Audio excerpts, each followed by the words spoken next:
What's up, War Report family? It is your boy C Dub stepping in for Ike Jones. This is the post-game reaction. Auburn, Mississippi State. Auburn advances to the SEC championship for the fifth straight time in program's history with a very impressive win over a very talented Mississippi State squad. They win 73-66. Before we get started, guys, we want you to do the necessary. We need you to share this video using the @ at War Report, hashtag get your weight up. Also, guys, we would love it and appreciate it if you would have smashed that like button and subscribe if you're new to our channel. We greatly appreciate it. But guys, listen, this was an amazing victory for Auburn. A hard-fought game. This is a very physical game, but Mississippi State is a very physical opponent. We watched them yesterday and how they, for the most part, dominated the Tennessee Volunteers, and that strategy came in. This was a game to kind of settle the season series. 1-1 going into this game. The home team was the victor in each game. Mississippi State was also undefeated in neutral site games, so this is an intriguing matchup for them. They played very hard. It's tied up at 31 at the half. But starting out, Auburn began to assert themselves. Janai Broome hit a big-time three in the second half to kind of set the tone. And Auburn was pretty much leading for the most part from the second half on. There were a few runs on the part of Mississippi State throughout the second half to pull them within a possession.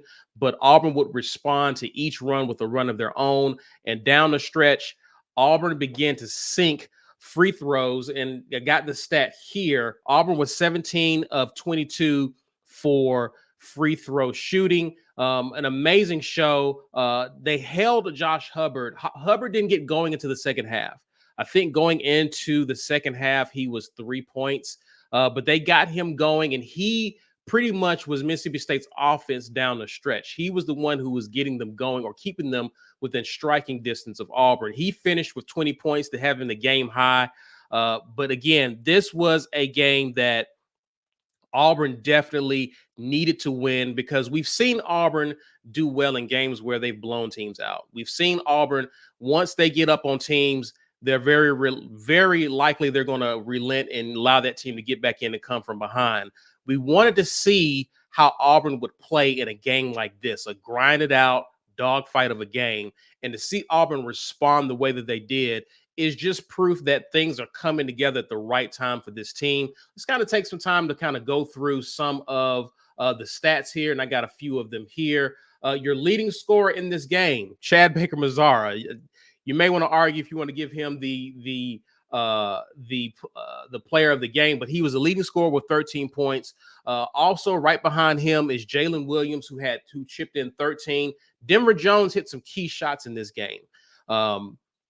It was good to see guys like Denver Jones, Chad Baker-Mazara begin to score, and especially Jalen Williams. I mentioned it in the pregame show that Jalen Williams didn't really go off last night or yesterday. We needed to see Jalen Williams against a Mississippi State team whose front court is very physical. For Jalen Williams to get 13 points was very big. Janai Broome chipped in 10 points, a little lower than his season average. But again, Mississippi State was looking for Janai Broome. Janai got some of his scoring. He sank a three-pointer. He was 1 of 3 from the three-point line. So 3 of his 10 points came from beyond the arc. He hit 1 of 2 free throws, so that's 4 points. So he really didn't get a chance to really work a whole lot in this game. But Janai Broome chipped in 10. Aiden Holloway was scoreless in this game, but again, he had a pretty good game in terms of assists, 6 assists. So he was definitely contributing offensively, even though he didn't have any points in this game. He was definitely a contributor when he had the ball in his hand. He took care of the ball for the most part. He had 2 turnovers, but again, against a Mississippi State team, he played a very good game. To the bench, when we talk about the bench, Trey Donaldson, against a team like Mississippi State, against a team like them, this is a game that Trey Donaldson tends to shine because he is a physical player himself. He chipped in 10 points. He didn't have any assists, but the way he took care of the ball, the way he was able to get some points when we needed them, when Auburn needed them, it was definitely a good sight to see. You needed to see if Aiden was going to struggle a little bit offensively. It was good to see that Trey Donaldson chipped in and contributed 10 points off the bench. He was your leading scorer off the bench. Semo has definitely come on ever since we stopped seeing him. I think when Bruce removed him from the starting lineup and we didn't even see him for a few games, once he began to start playing again after Leo Berman's injury, Semo has always have had a motor about himself, but to see him in games like this, his contribution to this game, it was more than 5 points. It was more than a 2 assist. It was more than even, I think he may have grabbed some rebounds here. I don't see that he has any rebounds recorded, but he actually was doing a lot of the dirty work, contributed 5 points. He was your second leading scorer off of the bench. Was not on my bingo card, but Semo, ever since he's began to be inserted back into the rotation, has been contributing here and there. The points that he has had in this game, last game, has been amazing. He's had a great contribution in this tournament. Behind him is Dylan Cardwell. Dylan Cardwell had 4 points, but he had 4 very important points because they were down the stretch after Janai Broome came out. He got the block on Hubbard, which led to a fast break. He also got the ball under, and I think he had another dunk. Both of those, his 4 points were dunks. So Dylan Cardwell, high energy guy, had a great game, playing good defense, very physical game. Again, you lean on your guys like Dylan Cardwell in games like this.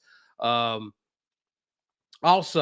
you look at someone who was kind of missing in this game was Chaney Johnson. Didn't really contribute a lot points wise, but man, he was snatching boards. He had 7 boards. I think he was the leader of this team in rebounds. So even if these guys were not scoring a lot, they were either contributing, whether it's an assist or rebounds. These guys were having a really good game throughout this match. This was a pretty physical game. We saw some techs here and there.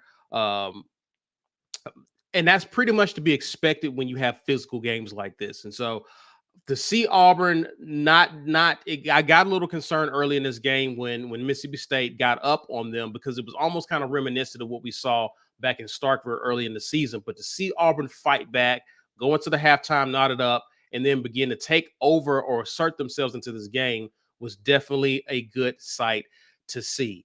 I want to get to some of you guys' comments. I know you guys have some thoughts on this. We definitely want to hear what you guys have to say about a very important win. Again, Auburn will advance to the conference championship to play the winner of Texas A&M in Florida.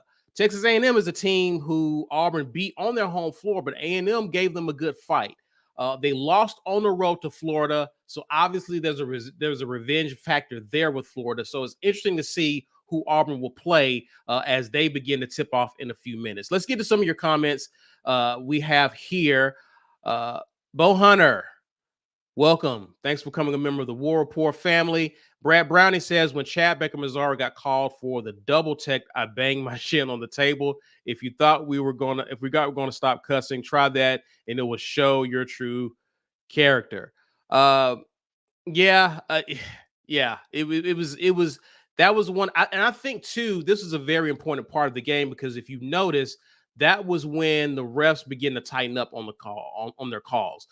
They were pretty much allowing Auburn and Mississippi State to just battle. But until the game got real chippy, until you saw the double techs, that's when the refs began to tighten up in an effort to try to get control of the game.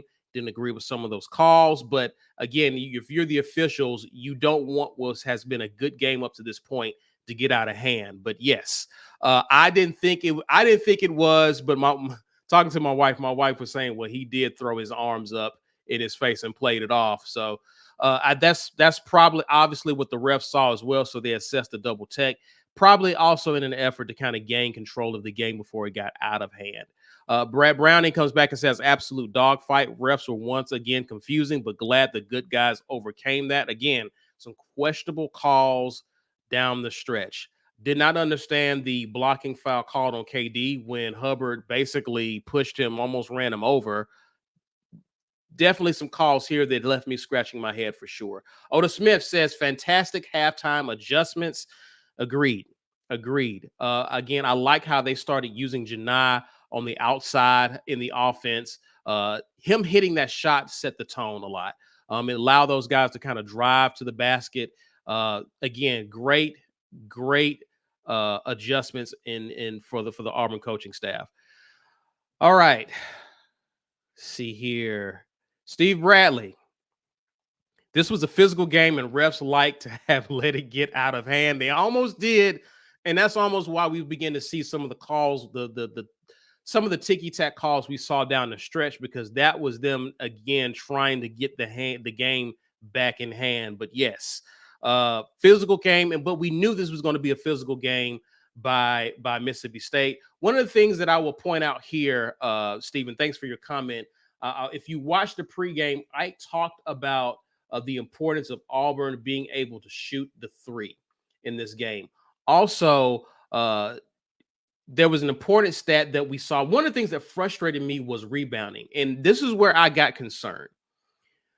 I got concerned about this because Mississippi State had a total of 17 offensive rebounds in this game, but they had 13 at the half. They mentioned it towards the end of the game. One of the adjustments they had was that they only allowed 4 offensive rebounds by Mississippi State in the second half. Again, Mississippi State had 12 second chance points going into the half. Think about it. If you reduce that and cut that in half, Auburn's leading going into the half. So the offensive rebounds by Mississippi State in the second chance points is what were allowing them to be in this game and even lead in this game, even though your scorer, Hubbard, is kind of getting a slow start in the game. So while the bigs were working and getting second chance opportunities, this was causing them to get back in the game. And so when Auburn shut that down at the right time, Hubbard got going. But I wanted to see, going into this game against Mississippi State, how was Auburn going to fare? And they fared pretty decently. They got out rebounded 37-29, just 8 rebounds, but they responded in kind in the second half. That was very encouraging to see, because if that trend continued, it was probably going to be a long day for the Auburn Tigers, because Mississippi State has just played a great game physically down low, and getting those second chance opportunities has been how they've made their living. All right, I'm going to get to another comment here. Chris S. says overall rebounding numbers. Offensive rebounds are almost as important as turnovers. I agree. Ephesians. Yes. Again, big part of why Mississippi State was in this game, and one of the big reasons why they've had a lot of success throughout the tournament. Judah Mulligan says another great game for Denver. I've been very excited about Denver. Happy for Denver. This was kind of the Denver Jones we were expecting. These are one of these games, and one of the things that I mentioned to B. Will earlier in the season is we know what Janai Broome is able to do, but there's going to come a time where teams are going to try to take Janai away, and they're going to try to remove him from being effective in these games. Auburn then needs a second scorer, someone who can step up and score, and we got guys like that.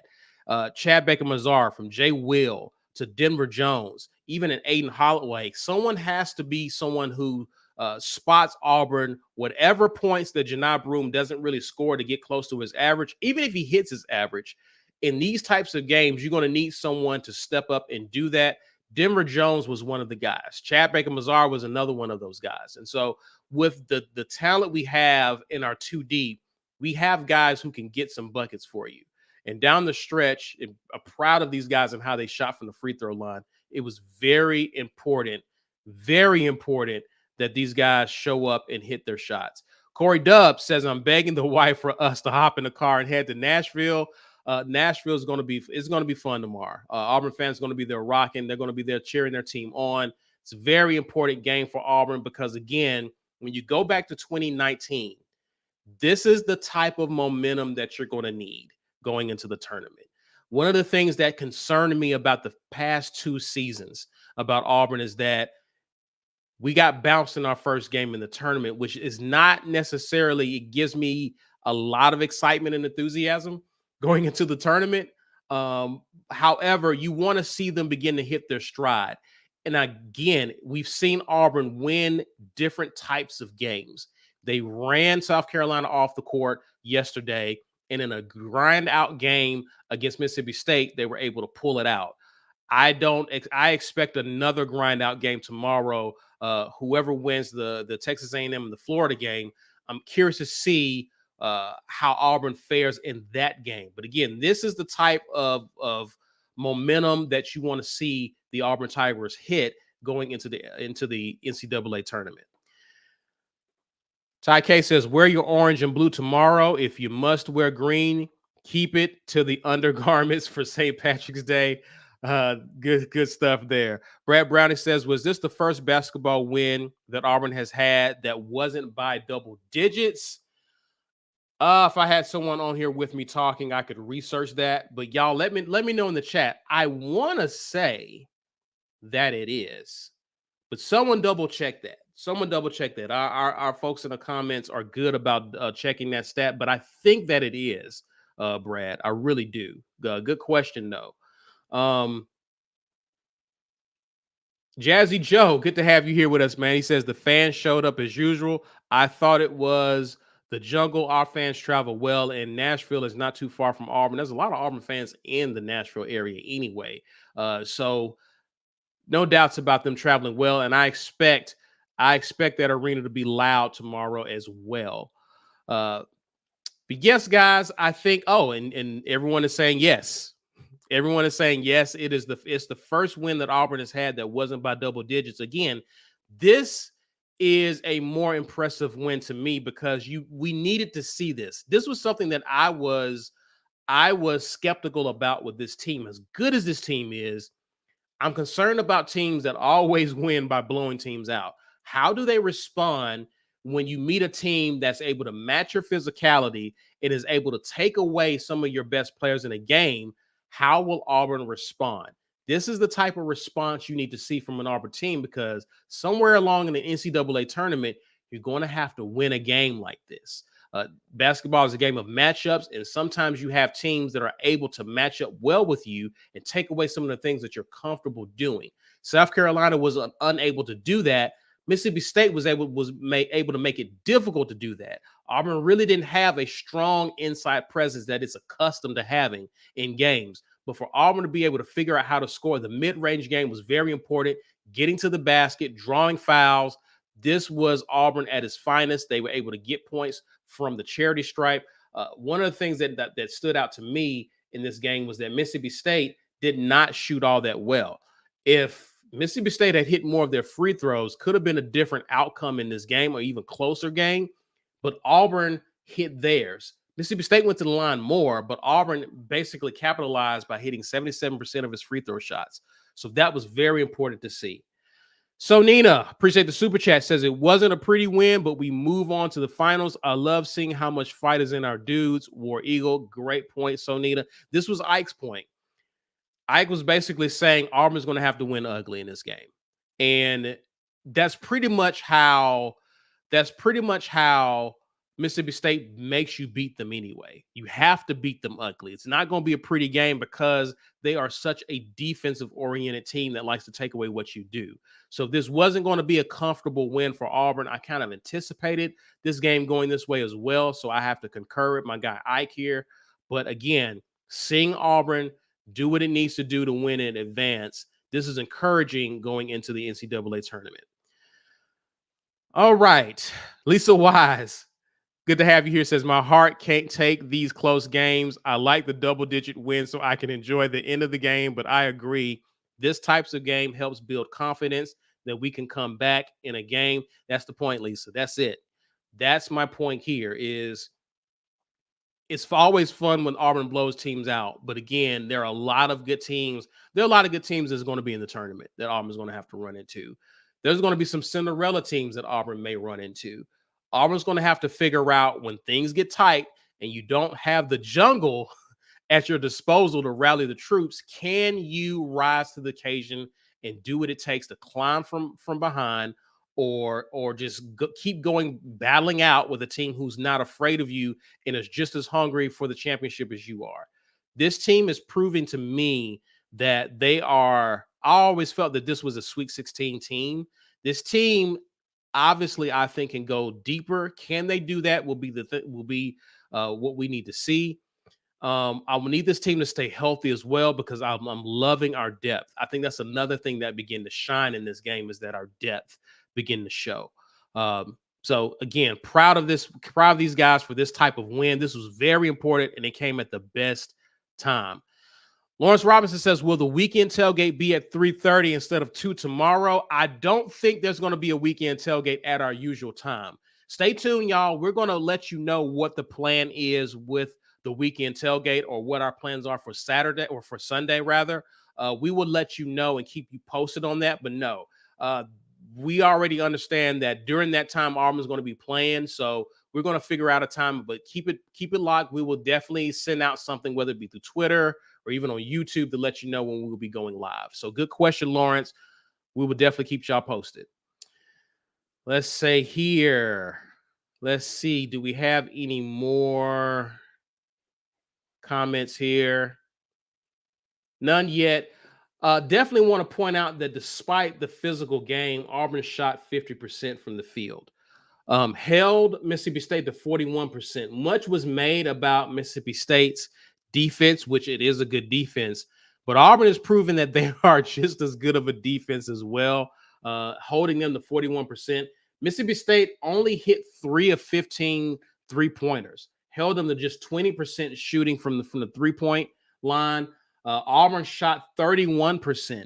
Not really great, but better than what Mississippi State did, hitting 6 of 19 of their shots there. So again, Auburn did a lot of the things. I was concerned about this Auburn team early in the game because Auburn was turning over the ball. They ended up leading in terms of turnovers just by 15-14. I talked about another thing that he mentioned in pregame was it's hard to beat this Auburn team if they're turning over the ball at a rate of 11 and under per game. So Auburn turned it over 15. So Mississippi State did its job there. But Auburn was managed to turn them over 14 times as well. So that was that's something to keep in mind again against these defensive teams. Can Auburn take care of the basketball? Not one of their better games in terms of taking care of the ball, but again, they were able to turn Mississippi State over as much as well. So curious to hear from you guys and ladies who are in the comments listening. Who would you rather face? And this is Corey's question here. Who would we rather face, Florida or A&M? There's something about A&M around this time of year that really concerns me, and I kind of want to get some revenge on Florida. I actually would say Florida here. I want to say Florida because I think Auburn. I think if you need some motivation in a game, I think Florida gives you that motivation. A&M has been a thorn in Auburn's side over the past 3 seasons. I think Jalen Williams was saying that, hey, I'm tired of losing to this team when they beat Texas A&M. So they obviously understand what A&M how tough of a game that can be. So I don't think they would overlook Texas A&M by a long shot. Not with the leaders we have on this team and the losses that we've sustained to them over the past few years. I definitely want Florida because I think there's a little bit of motivation there on a neutral site to get some revenge. I thought that a certain team was going to get some revenge on Texas A&M or Florida last night in Alabama, but they got beat again, which I enjoyed every bit of that. So yeah, I'm gonna go with Florida here. I actually would like to face them because I think Auburn would love to see them again and get some revenge. So a lot of you feel the same way. Brad Browning, he wants A&M actually. Again, A&M played Auburn really well at home in the jungle, so they actually kept that game rather close, in my opinion. But I'm not mad at that. Not mad at that. He says Florida. Love the name, by the way. Corey Dub says would love to see Hubbard hop in the portal and head to AU. Man, I would love that as well. Phil Petway says, Corey, don't want to see Florida. They're red hot. I hear you. I hear you, Phil. I hear you, Phil, for sure. But again, both of these teams, Texas A&M, for whatever reason, seems to figure things out around this time of the year, for whatever reason. But yes, some people have picked Florida to be kind of a dark horse going into the SEC tournament as well as the NCAA tournament, and it looks like people were kind of right about them as they have a chance to advance to the final. Bazoo says, I want Florida. Susan Scales says, the team we can beat. I have to agree with that. So Nina says, depends on which team looks tired. He says, payback on Florida. Phil comes back and says, I know y'all want payback, but they like that. Yeah, they're a tough team. Again, I'm going to be watching that game as they probably have tipped off by now or getting ready to tip off. But I'm curious to see how they look against Texas A&M in this game coming up. Spencer says, I want no part of Florida. C. Long says he wants Florida. So some of y'all are actually putting a lot of respect on Florida for sure. It's gonna be interesting. I'm impressed with what the head coach at Florida is doing over there with them. They actually look like a legitimate program this year. I'm curious to see what they do in the tournament. But Ike has said that he felt on the midweek report, Ike felt that Auburn should win their first two games, and here we are. Auburn has won their first two games with an opportunity to clinch, to go up 3-2 in SEC championships in program history, to win its third SEC tournament championship. This will be a major one for Bruce Pearl. Their goal is we're not losing anymore this season. And you saw that physical, that desperation, that aggressiveness in this game. They were determined not to lose. They have to do it one more time to win the SEC tournament championship. Let's see what they do tomorrow against the winner of this upcoming matchup. Warbird82 says Auburn matched their physicality in the first half, then upped the effort for 50-50 balls in the second half. Love the free throws down the stretch. All contributed to this win. Well said, Warbird. This is how you're going to win some games in March. This is how you're going to have to win some games in March. You're not going to have the luxury of running people off the court. You're going to have to get down and play some ball. So Brad Browning says, I'm about to go watch the A&M UF game later, fam. War Eagle, back to you, sir. Judah says it would be huge for Auburn if Aiden could hit some more shots. Yeah, and for Aiden, it almost seems as though Aiden has to hit some shots early in the game to get his confidence going.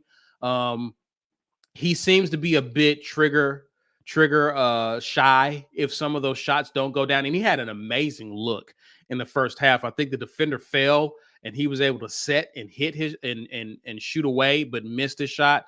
And after that, I don't think you saw Aiden Holloway be really aggressive at that point. Mississippi State, because of how physical they were not going to allow him to drive to the basket like he was able to drive against South Carolina. So Aiden's going to have to hit some of those shots early on to kind of get his confidence going in the play. But again, I like what he was able to do with the 6 assists. He's going to have to build on that. And again, I have to agree with this, Judah. At some point, we're going to have to need Aiden to hit some shots if Auburn expects to make it to the Final Four and bring home some hardware. All right, y'all. Well, listen, we're about to get out of here. I see some of y'all also saying that y'all want A&M. Lee Carter says A&M Florida makes me nervous. I've been nervous today, and I'm probably nervous tomorrow regardless. But we're going to see what Auburn can do tomorrow. But again, enjoy the rest of your day, y'all. Do us a favor before you get out of here. Share this video. Share this with your friends and family.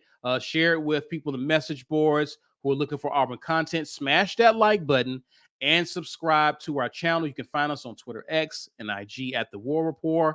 We are TW Report for TikTok. That's it for now, guys, but we will definitely catch you. Be on the lookout for our announcement in terms of what we intend to do with the weekend tailgate or whatever live we decide to come up with tomorrow. All eyes will be on Auburn in the SEC Tournament Championship. We will keep you posted on when we go live tomorrow. But until then, enjoy the rest of your Saturday. And as always, where you go.